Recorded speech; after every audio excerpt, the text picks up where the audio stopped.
Friends, स्वागत है आपका मिश्रा जी एलएलबी पे। तो आज हम एक नया पार्ट शुरू करने जा रहे हैं जो कि है सीआरपीसी का। तो सीआरपीसी का पूरा नाम है क्रिमिनल प्रोसीजर कोड, जिसको हिंदी में कहते हैं दंड प्रक्रिया संहिता। 1973 से ये लागू है। तो आज हम उसके बारे में, कुछ धाराओं के बारे में जानेंगे। तो आइए शुरू करते हैं। तो इसमें सबसे पहली धारा है, पहली धारा बताती है संक्षिप्त नाम, विस्तार और प्रारंभ। इसका प्रारंभ कब हुआ? तो इसका प्रारंभ 1973 में हुआ था। पहले जम्मू कश्मीर राज्य नहीं था, बट अब जम्मू कश्मीर राज्य भी हो गया है।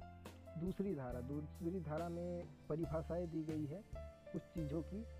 उसमें आता है जमानती अपराध ए नंबर पे, दूसरा आता है आरोप, ग आता है संज्ञेय अपराध, और घ आता है परिवाद, और अंगा आता है उच्च न्यायालय से अभिप्रेरित, और च में आ जाता है भारत क्या है।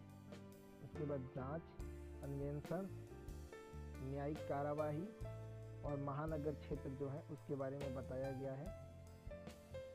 उसके बाद आता है असंज्ञेय अपराध, उसके पश्चात आता है अधिसूचना, उसके बाद आता है अपराधों के बारे में बताया गया है।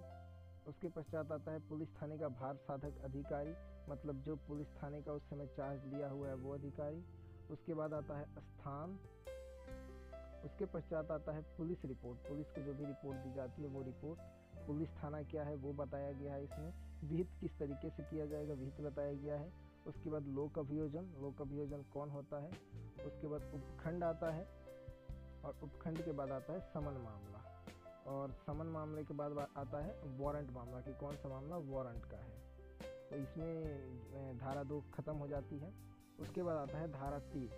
धारा 3 कहता है कि निर्देशों का अर्थ लगाना, जो भी निर्देश दिए गए हैं उसका अर्थ लगाने का तरीका, कैसे अर्थ लगाया जाएगा, कैसे नहीं अर्थ लगाया जाएगा, जिस रूप में है वैसे अर्थ लगाया जाए है। तो धारा 3 ये कहता है।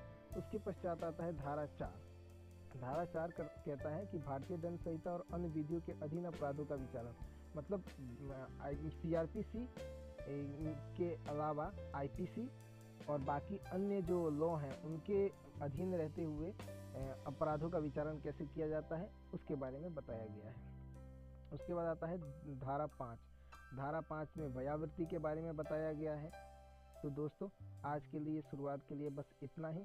आगे इसके और भी पार्ट लाते रहूँगा। तो और जानकारी के लिए आप इस चैनल को सब्सक्राइब कर दें। तब तक के लिए नमस्कार।